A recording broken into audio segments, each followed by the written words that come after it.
It's October 17th. It is 7:31. So the Board of Health meeting is called to order. The minutes from last meeting, with any additions, corrections, motion to approve the minutes? I'll move the motion to approve. Second. All in favor? Any opposed? Passed. Okay. We can move on to Sam's report. So we've had 5 days of clinics over the last month, 3 COVID booster clinics. Two of those were Moderna. One was Pfizer. Did about 300 doses. We got a small allotment of Moderna, and that went very quickly. All those spots filled up. The Pfizer we couldn't really give away, but we had, we gave around about 300 doses altogether of those, and then we also, in addition, did 2 days of flu clinics this past week, and we gave 1,055 doses out over the 2 days. And so we have another booster clinic currently being scheduled probably at the end of this month. And we have a Board of Ed flu clinic for BOE administration and teachers at the BOE building in early November. I think the 3rd, but don't quote me on that. Check our social media. So we've been continuing to participate in what's called Municity transition meetings, so where the health department is getting a new database that will handle our permitting and complaints and most of our data needs specifically for the environmental health program and this electronic permit processing for the town. And so we've had several meetings with IT and the Municity folks to facilitate that transition. It's probably going to be a 6-month process or so of us going through our all the different elements of our database and transitioning over, and then designing the system, then doing the data transfer, and then testing it out a bit. So we'll probably take at least 6 months, but we have our big time of demand on our database is around licensure time for the restaurants, and so that's typically December, January. So we'll stay with our old system for now, wait till after that, and then hopefully by next summer we'll have it for a lot of the temporary event permits, which will be very helpful for people to process them online and do that. So we're looking forward to that. We do have a new staff position that's been filled. Let me just say, I thought I heard somebody else come on. Is somebody else join us? Yes. Hi, it's Ava. Hi. Okay. Great. Just want to make sure we have you on the attendance there. So one of our sanitarians, Amy Lahaney, left us to go, and she's now the Assistant Director of Health for the City of Bridgeport. And so we recently put out the position announcement and got a number of applicants, and we did the interviews, and we ended up hiring an individual, Debrina Hudson, who's been one of our contact tracers, who just finished her MPH up at Sacred Heart. And so she's coming on board. She actually started today as her first day in that position, but she's been with us for a little bit, for a little over a year now as a contact tracer. So we're happy to have her on board. Also our Special Projects Coordinator, who's been with us for, 5 years, I think? I think it might be 7, because she started right when I started, 7. Yeah. So Mary Cannon, she resigned and left us to go also to the City of Bridgeport. Mary was an attorney, so she was sort of working with us, and then she went to work for the legal office, or the town and city attorney for the City of Bridgeport, so we wish her well in that, and so we'll be looking to fill that position as well.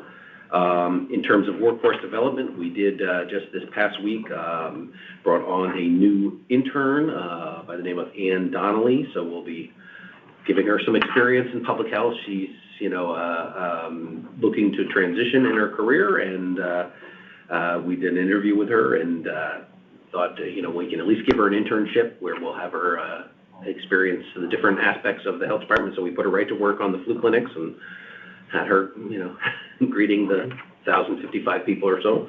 And so getting the experience of frontline public health work. With our environmental health program, again, we're just getting back up to speed with getting all our positions filled. And then we have Debrina and Kim Wynn, who's also one of our preparedness staff, are working together on a program that the state does every year, which is a radon prevention program. And so we received 100 free radon test kits from the state that we give out. And so they actually set up at the clinic and gave out about 60 of them so far. They're holding back some they have a health fair that they're going to, so they're going to be distributing those there as well. So they're running that program. Good news on one of our grants that has somewhat of a compressed time frame. The Medical Reserve Corps grant was like a May to December grant, but they didn't really, we didn't get a signed contract until mid-August on that one. And so, we couldn't really hire anybody, and we actually interviewed people and then hired somebody, and the day they were supposed to come, they said, sorry, got another job. And so we're kind of set back, but at least the Medical Reserve Corps grant has been extended into March of next year, so that'll give us a few more months to do the project. And it's essentially a recruitment grant to recruit new members, new volunteers to be a part of the Medical Reserve Corps. And in terms of community meetings, I did have the chance to meet with what they call the Senior Center Network of Care. They have a regular meeting there with those folks who are senior providers of a variety of different services for seniors, with home health aides and transportation assistance and, placement services. And so they bring those individuals together every now and then. And so I had a chance to sort of talk to them about preparedness activities and the role of the health department, and also just a chance to sort of see what their needs are and get some feedback from them in terms of what are they currently struggling with in meeting the needs of their clientele. The Board of Condemnation this past month has been very active. We've had, within the last month, we've had 2 regular meetings and 1 special meeting. And then in addition to that, we've had 2 citation hearings. So a lot of activities, a lot of houses being cited for non-compliance, and then they appeal that, and then in addition we've had appeals of these citations after they've been issued of dollar amounts that have to go to the Board of Selectmen, with the town attorney presenting on the town's behalf to see if they're willing to adjust those fines in any way. And so been a busy meeting in terms of the Board of Condemnation this past month, in terms of just the demands and time for Andrea as the secretary of the board, and I'm one of the members, and so it's a lot of time, a lot of extra meetings, and and we had a meeting today, and we have another meeting tomorrow to request from an attorney to meet at the property to finalize some issues. So we'll continue to do that. With the preparedness, we had what's called the Demis Field Day at Sherwood Island. So on September 19th, we, us, along with lots of other people from Region 1, which is basically lower Fairfield County, Greenwich all the way to Stratford and as high as New Canaan, come to display sort of the resources that the region has. And so a lot of fancy trailers and trucks and vehicles, and we brought our inflatable tent and set it up there, and had displays within the tent about the Medical Reserve Corps and the work that we've done. But some of the intriguing ones were one of the power providers, not Avangrid, but what's the other one? UI? No, Eversource. Brought their command vehicle, and so it's basically an 18-wheeler truck that expands, and you go in and it's air conditioned. It's a hot day. It was air conditioned and has 2 large conference rooms, one to the left, one to the right, with wall-mounted flat-screen TVs all around, larger flat-screen TVs on the ends with, satellite connections, with displays from, every news channel, and so, they were just to demonstrate they were tracking some of the storms at the time, and able to show what was going on, and so very impressive, and another company that most of us hadn't seen before, and I'm going to draw a blank on the name. I'll pull it up on my phone because I took a picture. But another entity that comes and does food service, and so they were one of the entities doing food service for the overall event, which was a very impressive setup. They come up with a trailer, and the trailer has a kitchen in it, and they pull out tables, grills, canopy tents, and start cooking right away of burgers and dogs and French fries and all sorts of stuff, and then they have like to-go kits and all sorts of bags and of things. It's called let me just flip it here. Rapid Relief Team. Okay, and so it was a new entity. None of us had. I talked to, I've been doing preparedness for a while, and like none of us had seen it, and so they showed up, and it was like, wow, look at that, they really whipped it out and started feeding a lot of people very quickly. I looked into it a little bit. It's a church-affiliated group that they kind of do these things, and they have different teams all over the world, and so they set up, and but very impressive. So this one is based out of Stanford, so it's a new resource to the area. But some very impressive, a variety of impressive resources in the state. Eagle One helicopter came and landed, and got to see those resources. But so overall, a good day. We did also have a regional preparedness for seniors webinar that was coordinated by some of our staff here. That was essentially for the entire region. It was a Zoom call that all the senior center directors essentially set up at their senior centers and had seniors participate and watch from there, to help with the technology if they couldn't do it, but also distributed the link if people wanted to join in. And so we had, I think it was 60 or 70 folks from around the region participating in that webinar, just providing practical tips for seniors to be prepared. And then most recently, we the town received 80 cots from the Red Cross. And so we were scrambling last week to find places to store 80 cots. And so, the CERT team took 30 and we got 52 of them. And so we're trying to find out. Right now they're stacked up in one of our trucks. And so I have to figure out a place to send them. And then last, some of you might recall we had a pilot bike share program, got approval from the state, and so we'll be dropping off this week 5 to Sacred Heart and 5 to Fairfield U, and so that'll be the end of the bike share program, but it'll live again at the universities for bikes for the students to use. So hopefully we'll see them still around town.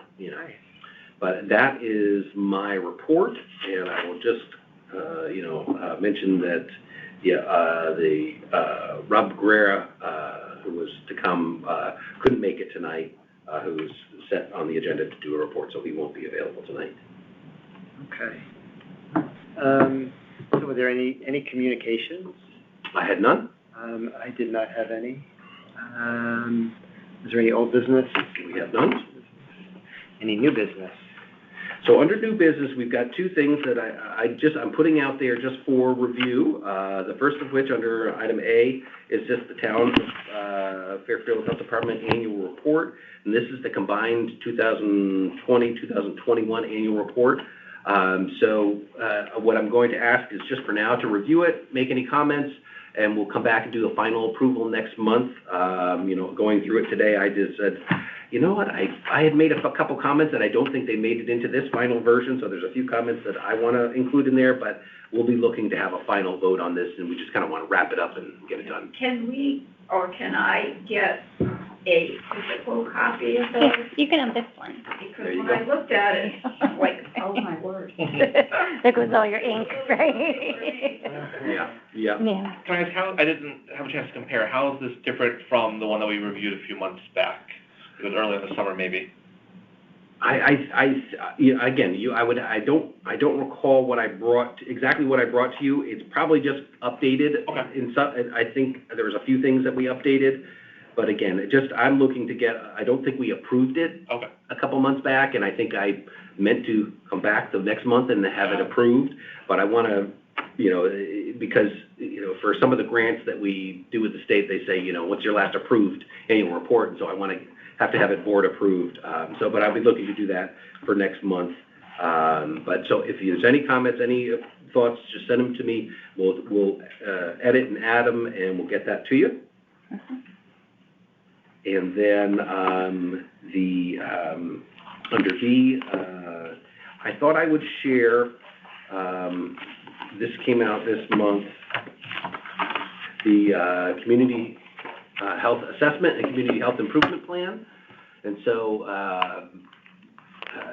nothing to approve here, but I just thought I'd provide it to review. It provides some really intriguing data on the community that is, as a data geek, it's kind of like, if you're into that, it's kind of an interesting review and an interesting compilation. We used a different company this year to, we used several different sources for the data, but a different company to prepare the final reports of the work that was done.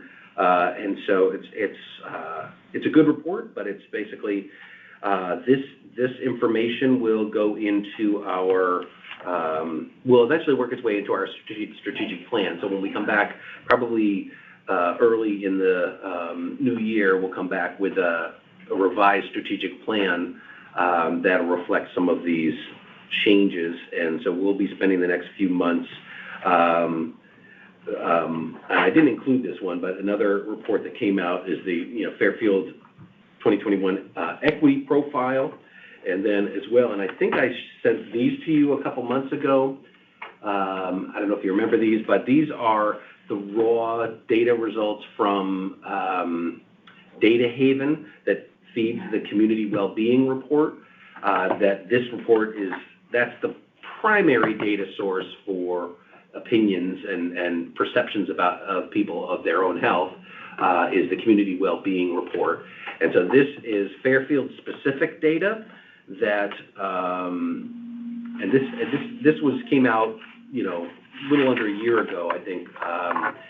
And so we'll be taking this and the equity report, which is relatively new, and we'll be looking at that and saying, is there anything different? So the 4 priority areas in the health improvement plan are, access to care, behavioral health, child well-being, and healthy lifestyles.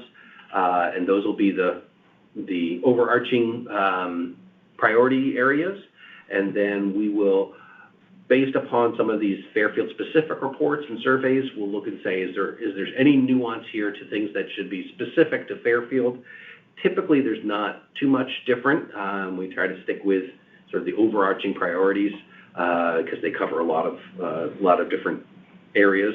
And so those will feed into the revised strategic plan, specifically the area related to the priority areas that we focus on every year. So I just thought I'd bring that here, and I'll send out a link to to all this data, so it's all on one page if you want to look at it. But this one is the Fairfield specific data, which is pretty intriguing. I think I sent that out. I don't remember seeing it. Maybe about 6 months ago or so. I mean, feel free to take a peek there.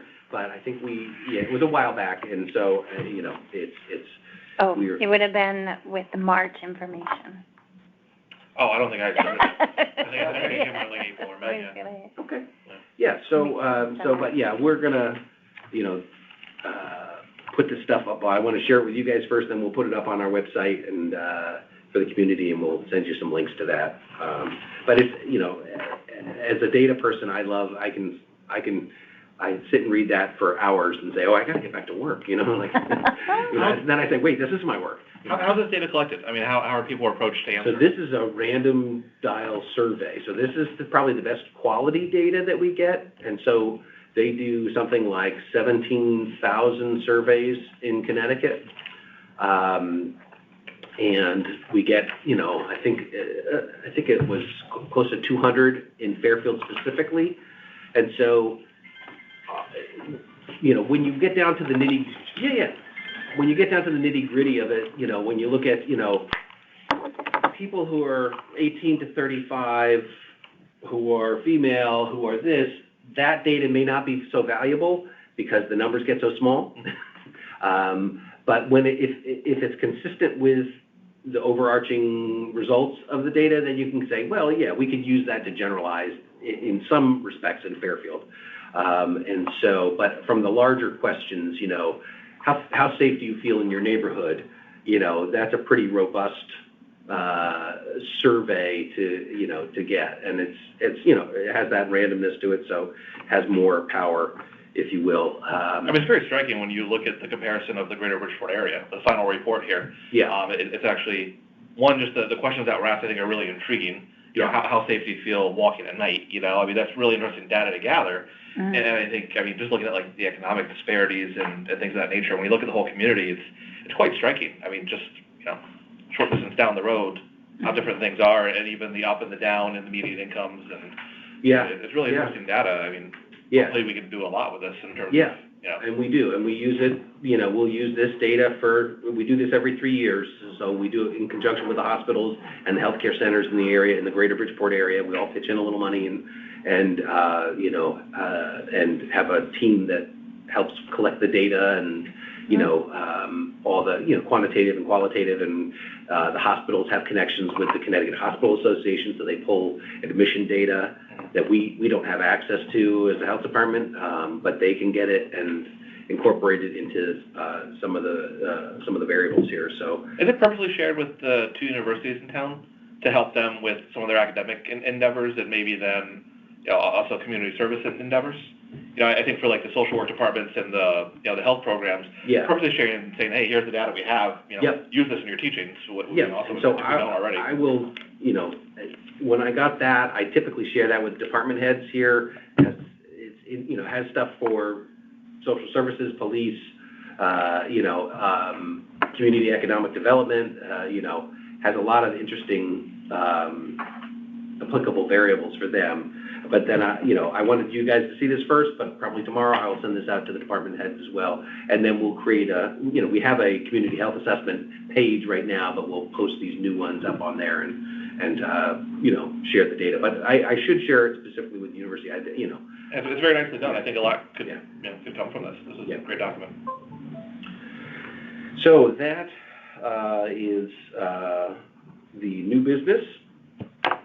And, you know, in the absence of Mark, you know, are you an officer? I can't remember. I'm just a member. You're just a member. Okay. So, Ava, I think are you vice chair? I believe I am. Okay, so we have no other items on the agenda, so if you want to call for a motion to adjourn. Oh, okay. Motion to adjourn then. Second. All right. All in favor? All in favor? Aye. All right. Aye. All right. Well, thank you very much, everyone. And Henry, I didn't want to Thank remiss. you. Any comment from Henry? No, but thank you for asking. I don't want to be texting on the drive home, Henry, you know. Right. Okay. Great. All right. Well, thank you very much for calling in, and we'll see you next month.